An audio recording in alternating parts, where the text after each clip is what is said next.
Hello, I am Rhodesia Francis of the Culinary Management Company. I am your culinary business and management strategist. And I just came to you today to speak briefly about customer service experiences. How is the customer service experience within your organization? Is it great? Is it okay? Or do you have like raving fans who want to come back? I am one of those raving fans. If I go somewhere and the food is amazing, the layout is nice, but most of all, they treat me with respect. I tell everybody about your operation, whether you compensate me or not. It's like I am your free marketing person. I don't really think people realize that customer service is like the best marketing tool ever. I love to share with everyone how great an experience was. So last year, my son and I have my notes here to keep me on track, so you might see me look down sometimes. And my son and I, we went away for a few weeks, and our flight had two legs. We had to stop in Switzerland and then go to Japan. Now, I had to purchase the tickets last minute. So, I paid like a lot of money, right? And of course, I have to say how many children, how many adults, one child, one adult.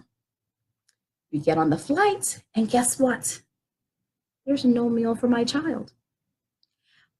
The point that I'm about to illustrate is don't assume that your customers know your company's policies and procedures or your processes. So I was told that because I didn't order my son's food at least 48 hours in advance, he didn't have anything to eat. But then I'm like, y'all took my money with less than 24 hours in advance, and it indicated a kid's meal. So there's no system in place to see that when a ticket comes up, flag child, put an extra child's meal on for the flight.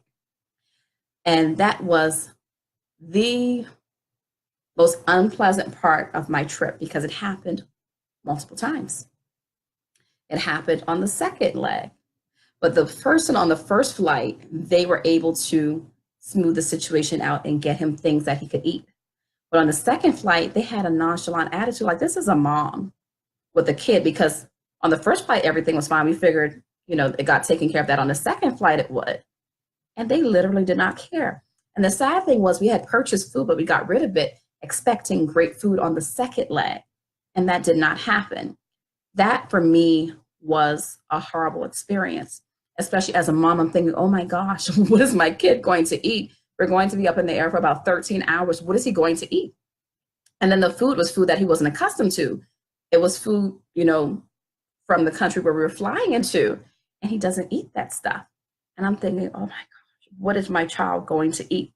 And that was an opportunity that they missed to correct things. Little things done correctly, but for me, that wasn't a little thing because I'm a mom. Do I want to return and fly with that airline again? Chances are no. Out of the 4 flights that we took, 2 going to Japan and 2 coming back, only 1 was a decent experience. And that's reflective of just about everyday customer service. I actually don't even expect good customer service anymore. But I make sure that I do my best to offer superior customer service. And unfortunately, price doesn't even dictate that you're going to have a good experience. My son and myself, we stayed at a hotel last year on another trip that we had, and the wristbands stunk. And my son said to me, and I'm still amazed that he even thought of that detail. He said, Mommy, this is supposed to be luxury and it stinks like this. This isn't luxury.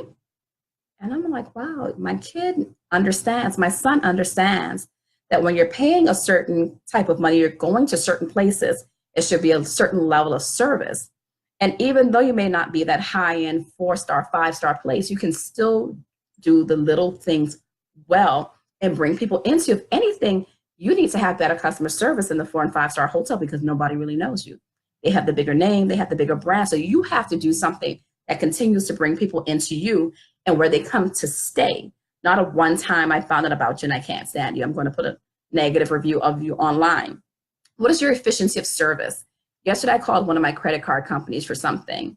And let me tell you, the way they spoke to me and treated me, I will tell everyone, if you're interested in a credit card, deal with this particular company. The customer service is unlike any other. One day I had to deal with someone from a different credit card company, and the lady made it seem like they were doing me a favor, like they're the ones who put food in my mouth. and I should be gracious to them for the kind of service they offer me. And I'm thinking, is this an episode of Punk'd? Because the last time I saw or understood the way things go is that I charge the card and I pay for the card. How are you improving my life? How have you saved me in some way, shape, form, or fashion? Or do your employees have this sense of arrogance, this air about them because of the type of operation you have? Think about the things that you do, the things that your customers say you do well, and the things that they say you don't do well, and see how you can adjust them to create the ultimate experience for them. Employees should not assume that the customer understands your company policies and procedures or even knows them. It's not our responsibility or our job to know how your operation works. We know that we're coming to pay for a product or service, and we're expecting something good.